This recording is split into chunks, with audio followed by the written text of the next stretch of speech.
নমস্কার বন্ধুরা, গল্পের চিলেকোঠা পরিবারে আপনাদের সকলকে স্বাগত জানাই। আমি সায়নী। আজ আমাদের নিবেদন বিখ্যাত সাহিত্যিক শ্রী প্রচিত গুপ্ত রচিত গল্প পুটুরানী। গল্পটি কেমন লাগলো কমেন্টে জানাবেন। যদি ভালো লাগে লাইক করবেন, আর চ্যানেলটিতে যদি নতুন হয়ে থাকে সাবস্ক্রাইব করবেন। তবে চলুন আর দেরি করব না, শুরু করি আজকের গল্প, শ্রী প্রচিত গুপ্ত রচিত পুটুরানী।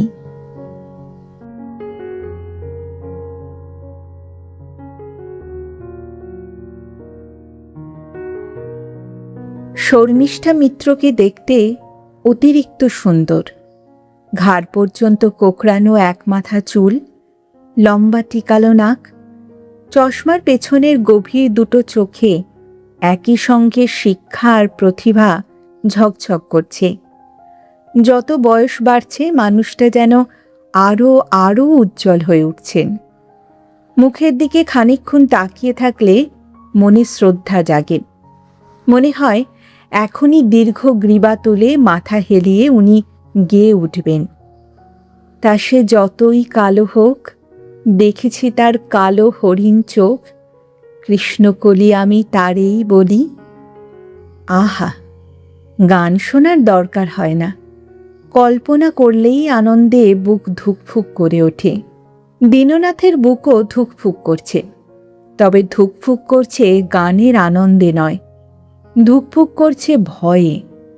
শর্মিষ্ঠা মিত্রর মতো বড় শিল্পীর ঘরে তার মতো হতদরিদ্র মানুষ একেবারেই বেমানান।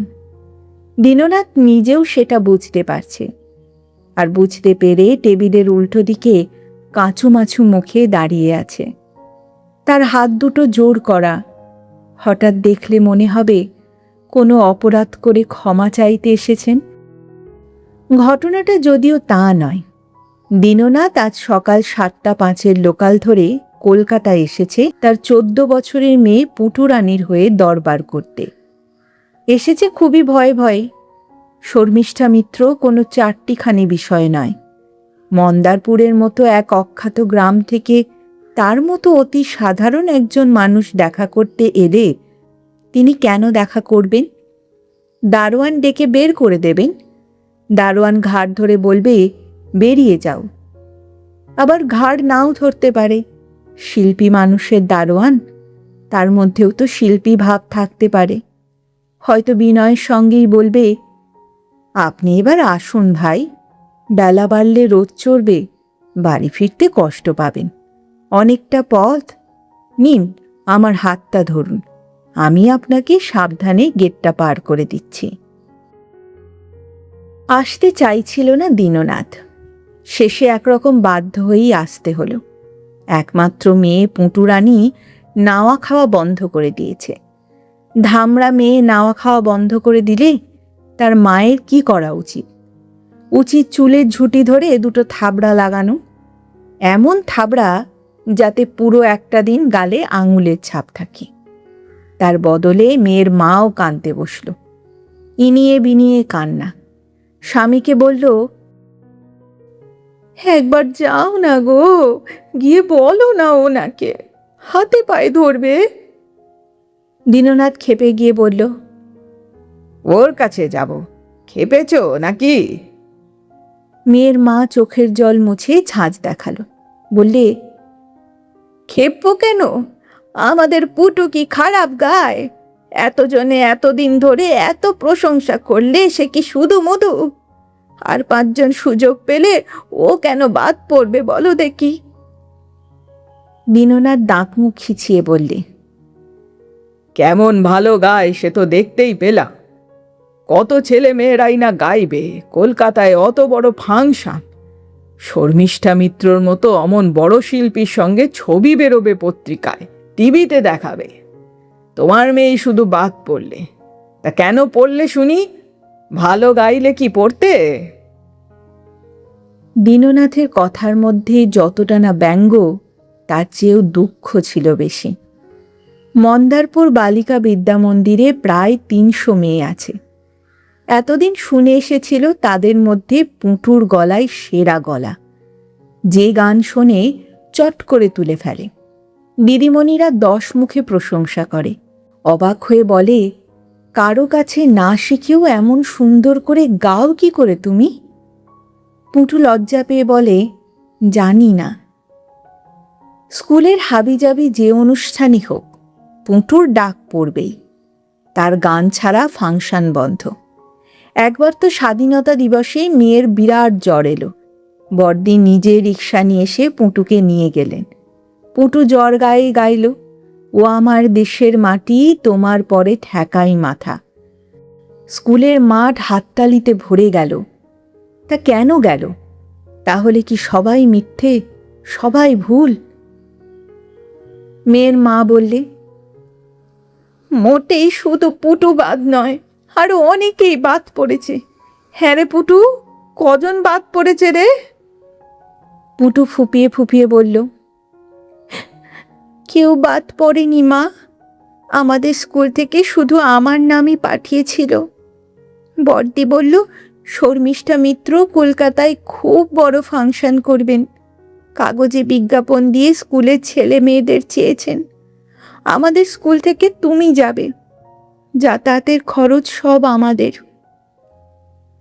দীননাথ হুঙ্কার দিয়ে বললেন, এসব তো জানি, আবার বলিস কেন? পুটু মাথা নামিয়ে মিনমিন করে বলল, আমি গানের জন্য বাদ পড়িনি বাবা। দীননাথ চোখ বড় করে বললেন, সে কি, গানের জন্য বাদ পড়িসনি তো কিসের জন্য বাদ পড়েছিস শুনি? নাচের জন্য? হলো গান আর তুই বাদ পড়লি নাচে? ফাজলামো হচ্ছে। পুটু নাক টেনে বলল, আমি গেছিলাম বাবা। তোরা শুনিসনি কি শুনিসনি তার পায়ের ধ্বনি, ওই যে আসে আসে আসে। শর্মিষ্ঠা মিত্র আমার গান খুব মন দিয়ে শুনলে। তারপর মাথায় হাত বুলিয়ে বললেন, তোমার গলা বড্ড মিষ্টি, শুনতে খুব ভালো লাগছে, কিন্তু উচ্চারণে গোলমাল হচ্ছে। তুমি এখন থেকে উচ্চারণ প্র্যাকটিস করো, এখন যেতে পারো। কথাটা আমি বুঝতে পারিনি বাবা। আমি কি গানটা গেয়ে শোনাবো তোমায়? তুমি এখন থেকে উচ্চারণ প্র্যাকটিস করবে, এখন যাও। কথাটা আমি ঠিক বুঝতে পারিনি বাবা। আমি কি গানটা গেয়ে একবার শোনাবো তোমায়? দীননাথ ধমক দিয়ে উঠলেন, চুপ, একদম গাইবি না। আজ থেকে তোর গাওয়া গাওয়ি সব বন্ধ। এত বড় একটা সুযোগ নষ্ট করে আবার বলে কিনা গাইবো? ছ্যা ছ্যা, আর পাবি এই সুযোগ? পাবি কখনো বল? শর্মিষ্ঠা মিত্রর মতো এত বড় একজন শিল্পী নিজে অনুষ্ঠান করছে, এত বড় কাজ আর কখনো তিনি করবেন? আবার 150 বছর পরে যদি কেউ করে, সত্যি। দীননাথের ধমক ধামকে মেয়ে এবং মেয়ের মায়ের কান্না বাড়ল। বারবারই কথা, সত্যিই সুযোগটা বড় ছিল। একবার চান্স পেলে মেয়ের ভাগ্য খুলে যেত।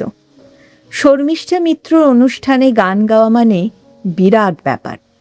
যারা শর্মিষ্ঠা মিত্রর গান কখনো শোনেনি তারাও বলে, ওরে বাবা, শর্মিষ্ঠা মিত্র! কাউকে কিছু না বলে তাই নিজেই সকালের গাড়িটা ধরেছেন দীননাথ। মেয়ের গানের জন্য তাকে কিছুই করতে হয়নি, সে আপন মনেই গিয়েছে। শর্মিষ্ঠা মিত্রকে গান শোনাতে স্কুলের দিদিমণিরাই পুটুকে নিয়ে গেছে কলকাতায়। দারোয়ানের ঘাড় ধাক্কাটা না হয় এবার তার বাবাই খেয়ে আসবে। দীননাথ আবার বললেন, দিদিমণি, কোনোভাবে হয় না? একবার দেখেন না চেষ্টা করে। শর্মিষ্ঠা মিত্র মৃদু হেসে বললেন, এটা কি চেষ্টা করবার জিনিস ভাই? আমি কি করব বলুন তো? মজার কথা হলো শর্মিষ্ঠা মিত্রর বাড়িতে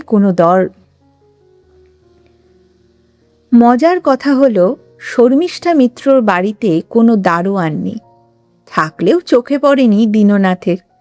শিল্পীর ঘরের বাইরে ভিতরেই শুধুই বক। শিল্পীর ঘরের বাইরে ভিতরে শুধু ভক্তদের ভিড়। সেই ভিড় হালকা হতেই দীননাথ ঢুকে পড়েছে। শর্মিষ্ঠা মিত্র সামনে অজস্র কাগজ, তিনি উল্টে পাল্টে দেখছেন। এগুলো বিভিন্ন অনুষ্ঠানের স্ক্রিপ্ট, পরিকল্পনা। 25শে বৈশাখ উপলক্ষে বিভিন্ন হলে, মঞ্চে, স্কুল, কলেজ, ইউনিভার্সিটিতে এসব অনুষ্ঠান হবে। একবার চোখ বুলিয়ে দেখার জন্যই অর্গানাইজাররা শর্মিষ্ঠা মিত্রর কাছে পাঠিয়েছে। তারা বড় কিছু চাইছে না, উনি যদি দু একটা সংশোধন করে দেন বা মন্তব্য লিখে দেন তাই অনেক। স্ক্রিপ্টের সংখ্যা প্রতিদিনই বাড়ছে। দীননাথ মাথা চুলকে বললেন, আপনি আর একটা সুযোগ দিয়ে দেখুন না। এই ধরনের কথায় অন্য যে কেউ হলেই ধৈর্য হারাতো। শর্মিষ্ঠা মিত্র সহজভাবে উত্তর দিলেন, তা কি হয়? একজনকে সুযোগ দিলে যে সবাইকে দিতে হবে, তাই না? তাছাড়া আমি যাদের বাদ দিয়েছি সঙ্গত কারণেই বাদ দিয়েছি। রবীন্দ্র গানের বিশুদ্ধতা রক্ষা ছাড়া অন্য কিছুই বিচার করিনি। মনে হয় না আমার ভুল হয়েছে, তাই এই অনুরোধ আপনি আমায় করবেন না। শর্মিষ্ঠা মিত্রর শরীর ভালো নয়, বয়স হয়েছে। ঘন্টার পর ঘন্টা একটানা বসে তিনি কাজ করতে পারেন না। অন্য সময় হলে স্ক্রিপ্ট দেখার বোঝা তিনি নিতেনই না। পরিশ্রমে ডাক্তারের কড়া নিষেধাজ্ঞা। কিন্তু এবার ডাক্তারের কথা শোনেননি শর্মিষ্ঠা মিত্র। বহু বছর 25শে বৈশাখ থেকে নিজেকে দূরে সরিয়ে রেখেছিলেন, থেকেছিলেন আড়ালে। এত কোলাহল তার কোনো কালেই পছন্দ নয়।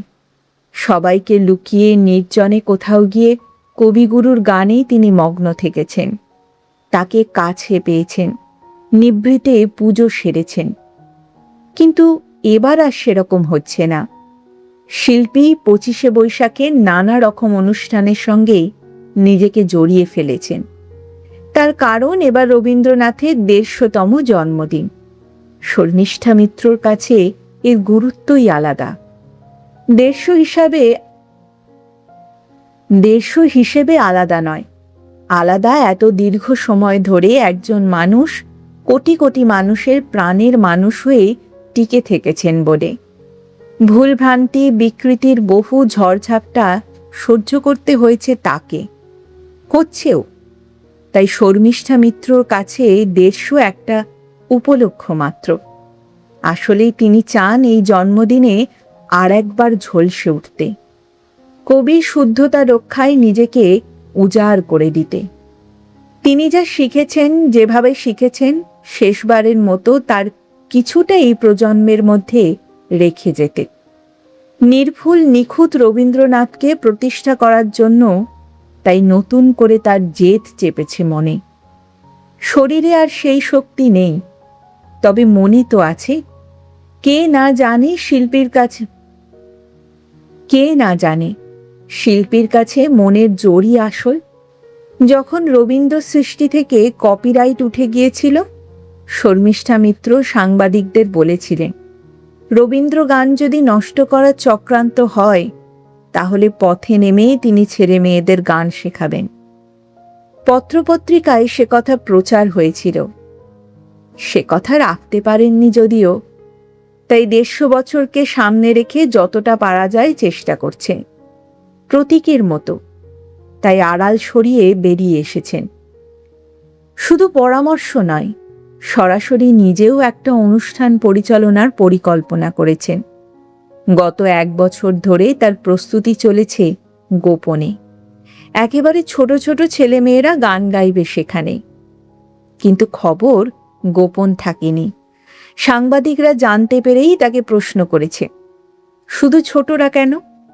শর্মিষ্ঠা মিত্র শান্ত গলায় বলেছেন, তাল, লয়, উচ্চারণ আর গায়কী বিধিনিষেধে যদি বাঁধতে হয় তাহলে অল্প বয়সেই বাঁধতে হবে।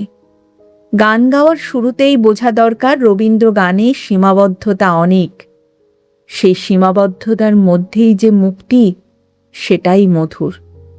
নদী কূলের পাহারায় চলে বলেই না তার এত সৌন্দর্য।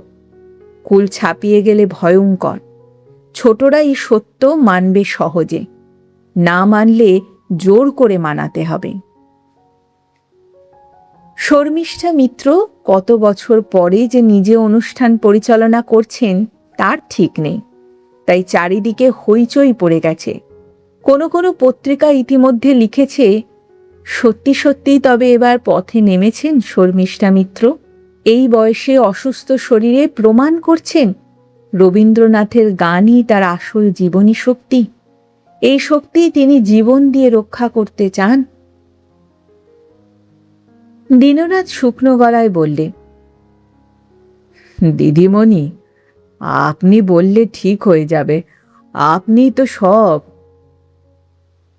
আপনি ভুল করছেন, আমি সব নই। যদি সব হতাম তাহলেও এ কাজ আমি করতে পারতাম না। আমাকে আপনি মাফ করবেন। ছোট মেয়ে বেচারি অনেক আশা করেছিল, বাদ পড়েছে শুনে খুবই কান্নাকাটি করছে। কথাটা বলে লজ্জিত ভঙ্গিতে মাথা নামায় দীননাথ। গত 1 বছর ধরে অক্লান্ত পরিশ্রম করছেন শর্মিষ্ঠা মিত্র। কখনো গ্রামে গঞ্জে স্কুলে নিজে গিয়ে হাজির হয়েছেন, কখনো খবর শুনে ছেলে মেয়েদের ডেকে এনে গান শুনেছেন। এখনো পর্যন্ত বাছাই হয়েছে 20 জন, বাদ পড়েছে 1500-এরও বেশি। বাদ দেওয়ার কাজ এখনো চলছে। বাদ দেওয়ার ব্যাপারে শর্মিষ্ঠা মিত্র খুঁতখুঁতে এবং কঠোর। এ ব্যাপারে কোনো রকম সমঝোতা তিনি করবেন না। তার ধারণা, তিনি যতটা চেয়েছিলেন ততটা না পারলেও কাছাকাছি যেতে পারছেন। কলকাতার সবথেকে বড় হলে ব্যবস্থা করা হয়েছে। 25শে বৈশাখ বিকেলে সেই মঞ্চে উঠবে ছোটরা। শর্মিষ্ঠা মিত্র বললেন, আপনার মেয়ের নাম কি? স্কুলের নাম কি? কোন ক্লাসে পড়ে? আগে আমার মেয়ের নাম পুটু, পুটু রানী। মন্দারপুর বালিকা বিদ্যানিকেতনে ক্লাস 6-এ পড়ে। পুটু? আসলে আমি তার ভালো নাম জানতে চাইছিলাম। দীননাথ অল্প উত্তেজনা অনুভব করল। ভালো নাম জানতে চাইছেন কেন? তবে কি এখনো আশা আছে? আগে প্রিয়ংবদা, প্রিয়ংবদা মণ্ডল। লেখাপড়ায় ভালো নয়, তবে নৃত্য গীতে খুবই উৎসাহী। টেবিলের ড্রয়ার খুলে জাবদা একটা খাতা বার করলেন শর্মিষ্ঠা মিত্র। যেসব ছেলেমেয়েরা বাদ পড়েছে তাদের নাম ঠিকানা রয়েছে এখানে। পাশে কেন বাদ পড়েছে সেই মন্তব্য। কাজটা পরিশ্রমে, তবু শর্মিষ্ঠা মিত্র করেছেন তা যত্ন নিয়ে। ভবিষ্যতে গবেষণার জন্য এই কাজ খুবই গুরুত্বপূর্ণ হবে। শুধু গবেষণাই নয়, যারা রবীন্দ্র গানকে সঠিক পথে নিয়ে যেতে চাইবে তাদের কাছে এটি হবে আকর গ্রন্থের মতো। শর্মিষ্ঠা মিত্রর মনে বাসনা রয়েছে। কোনো প্রকাশকের সঙ্গে কথা বলে এখনই এটি বই হিসাবে প্রকাশ করে ফেলবেন। শুধু ভবিষ্যৎ প্রজন্ম কেন, বর্তমানে যারা রবীন্দ্র গান গাইছে তারা নিজেদের ভুল ত্রুটি জানুক। খাতার পাতা উল্টাতে উল্টাতে প্রিয়ংবদা মণ্ডলের নাম খুঁজতে লাগলেন শর্মিষ্ঠা মিত্র। তিনি বললেন, নৃত্য গীতে উৎসাহ থাকা ভালো, কিন্তু শুধু উৎসাহ থাকলে তো চলবে না, নৃত্য গীত শিখতে হয়। দীননাথ খানিকটা পুঁজো হয়ে ঝুঁকে পড়ল, বলল, মেয়ের মায়ের খুবই শখ মেয়ে গান শেখে। তার দাদামশাইয়ের বাড়ি গান বাজনার বাড়ি ছিল কিনা, কিন্তু আমার সামর্থ্য নাই দিদিমণি। গান শেখাতে তো খুব বেশি খরচ হয় না। আবার লজ্জা পেল দীননাথ। বলল, আগে যেটুকু খরচ তাও যে সমস্যা। বিনি পয়সায় কেউ কেউ লেখাপড়া দেখিয়ে দেয়, কিন্তু নাচ গান শেখায় না। আর বলি বা কি করে বলুন, শখ আহ্লাদ নিয়ে গরিব মানুষের কথা বলতে নেই। আপনি একটু দেখেন দিদিমণি, মেয়ে আমার খুবই ভেঙে পড়েছে, খাওয়া বন্ধ করে দিয়েছে। শর্মিষ্ঠা মিত্র হাসলেন, বললেন, সে কি, খাওয়া বন্ধ করে দেবে কেন? তবে ভেঙে পড়েছে জেনে আমি খুশি হচ্ছি। বাদ পড়ার বেদনা থেকেই ওই মেয়ে নতুন করে এগিয়ে চলবার মন্ত্র পাবে। আপনি দেখে নেবেন। শর্মিষ্ঠা মিত্রর হাসি তার গানের মতোই সুন্দর, মানুষকে মুগ্ধ করে দেয়, স্বভাবও চমকে দেওয়ার মতোই। এত বড় একজন শিল্পী, অথচ তার এক বিন্দু অহংকার নেই। বড় মানুষেরা বোধহয় এমনই হয়, নইলে অচেনা অজানা এক মেয়ের বাবাকে কেউ এতটা সময় দেয়? দীননাথ যখন ঘরে ঢুকে বলেছিল, দিদি আমার একটা কথা ছিল, উনি বারণ করেননি, শান্ত গলায় বলেছিলেন, বলুন। খাতার পাতা ওল্টানো বন্ধ করলেন শর্মিষ্ঠা মিত্র। এই তো পেয়েছি, প্রিয়ংবদা মণ্ডল, মন্দারপুর বালিকা বিদ্যানিকেতন। আপনার মেয়ের গলা তো সুন্দর। দীননাথ সোজা হয়ে দাঁড়ালো, দাঁত বের করে হাসল একগাল। মেয়ের গুণে গর্বিত বাবার হাসি। তারপর বড় করে নিঃশ্বাস নিয়ে বলল, আপনার মতো মানুষ যখন সুন্দর বলছেন, তখন তো আর চিন্তা নেই। শর্মিষ্ঠা মিত্র মুখ তুলে বললেন, শুধু গলা সুন্দর নয়, এই দেখুন আমি নিজে হাতে লিখে রেখেছি। এই মেয়ের গান শুনলে মন ভরে যায়। তবে তবে বাদ পড়ল কেন দিদিমণি?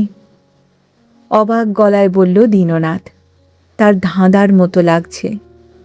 হাতের জাবদা খাতা বন্ধ করলেন শর্মিষ্ঠা মিত্র। বন্ধ করে আবার সুন্দর করে হাসলেন। নিচু অথচ দৃঢ় গলায় বললেন, খাতায় দেখলাম লিখেছি উচ্চারণে কিছু ত্রুটি আছে। শুধু উচ্চারণের জন্য বাদ? এ কেমন কথা দিদিমণি? বিড়বিড় করে বলল দীননাথ। চকিতে ঘাড় তুললেন শর্মিষ্ঠা মিত্র। এলোমেলো হয়ে থাকা সাদা চুল কেঁপে উঠল ঘাড়ের কাছে। ঝকঝকে চোখ দুটোতে শানিত হয়ে উঠল দৃষ্টি। বললেন, শুধু উচ্চারণ? উচ্চারণ কি আপনি এত সহজ করে দেখছেন? শ্রী পুঁটুরানীর বাবা, রবীন্দ্রনাথের গান অত সহজ জিনিস নয়। এর বন্ধন, সুর এবং বাক্যের পারস্পরিক সঙ্গতি বোধ আছে, তার নিবিড় সংযোগ আছে। উচ্চারণ যদি ঠিক না হয়, সুর, তাল, মাত্রা সবেতেই টান পড়ে। গানের রসবোধে লাগে ধাক্কা। শব্দের সঠিক উচ্চারণেই ভাবের সঙ্গে সুরের মিলন মাধুর্য তৈরি করে। সামান্য ত্রুটি সেখানে বড় ব্যাঘাত ঘটায়। রবীন্দ্রনাথের গানে কথাই প্রধান। সুরের সুষ্ঠু প্রয়োগ, নৈপুণ্যে সেই কথা প্রাণ পায়, নিজেকে প্রকাশ করে। আর কথাটাই যদি ভুলভাবে উচ্চারিত হয়, তাহলে আর রইল কি বলতে পারেন? শর্মিষ্ঠা মিত্র থেমে চোখ থেকে চশমা খুললেন। রুমাল দিয়ে কাঁচ মুছতে লাগলেন যত্ন করে। দৃশ্যতই তিনি বিরক্ত এবং ক্রুদ্ধ। হতচকিত দীননাথ এইসব কথার মাথা মুন্ডু কিছুই বুঝছে না। মনে সাহস এনে ঢোক গিলে সে বলল,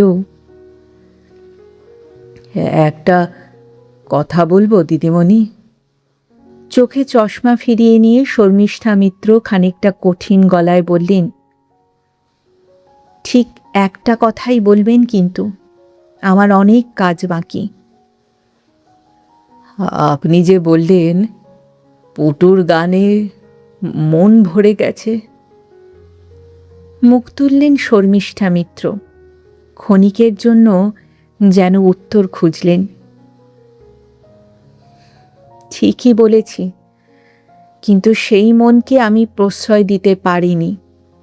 রবীন্দ্রনাথ যেমন গাইতে হয় দীর্ঘ অনুশীলনের পর, তেমন শুনতেও অনুশীলন লাগে। বাইরে থেকে শুধু মন ভরালেই হয় না। ভেজাল পড়লে কোনো কোনো সময়ে খাবারের স্বাদ বাড়ে, কিন্তু তাকে কি মেনে নেওয়া যায়? রবীন্দ্রনাথের গানও তাই। দেখতে হয় খাঁটি পথে চলছে কিনা। নিজের শিক্ষাকে সন্তুষ্ট করতে হয়।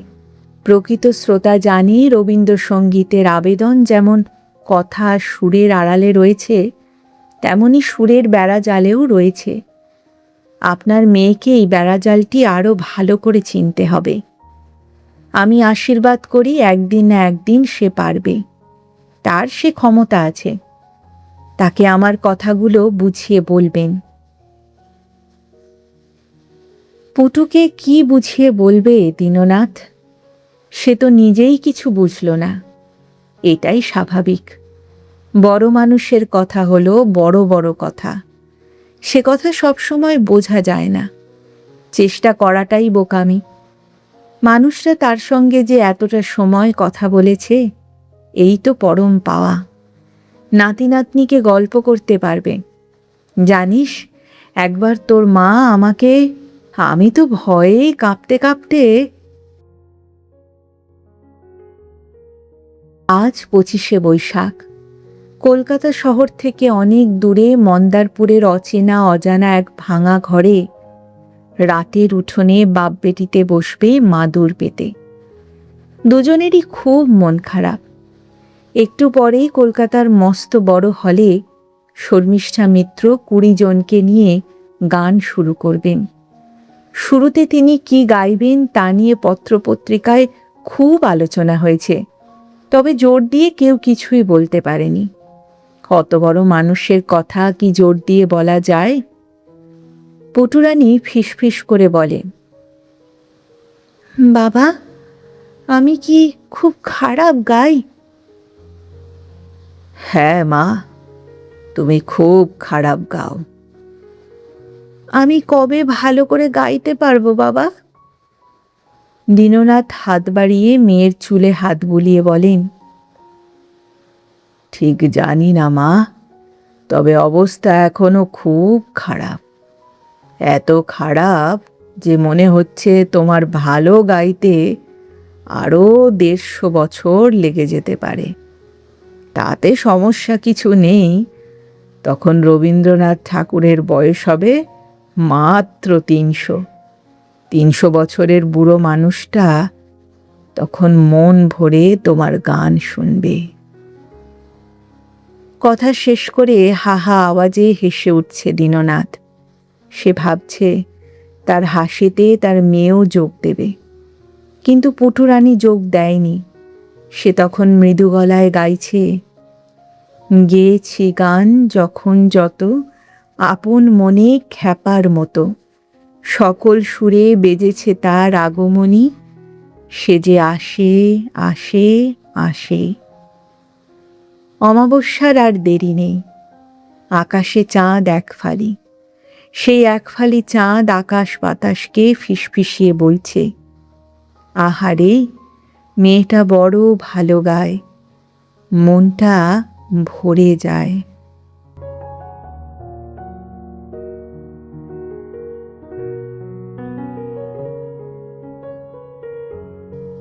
শুনছিলেন আজকের গল্প শ্রী প্রচিত গুপ্ত রচিত পুটুরানী। ফিরে আসছি আরেকটি নতুন গল্পের সঙ্গে কিছুদিনের মধ্যে। ততদিন ভালো থাকবেন, সুস্থ থাকবেন এবং গল্পে থাকবেন। আর আমার গল্প পাঠ ও উপস্থাপনা যদি ভালো লাগে তাহলে লাইক আর কমেন্ট করতে ভুলবেন না। আর চ্যানেলটিতে যদি নতুন হয়ে থাকেন সাবস্ক্রাইব করবেন। এতে আমার উৎসাহ ও আত্মবিশ্বাস দুইই বাড়ে। তাহলে আজ এখানে বিদায় নেব। আবার দেখা হচ্ছে। নমস্কার।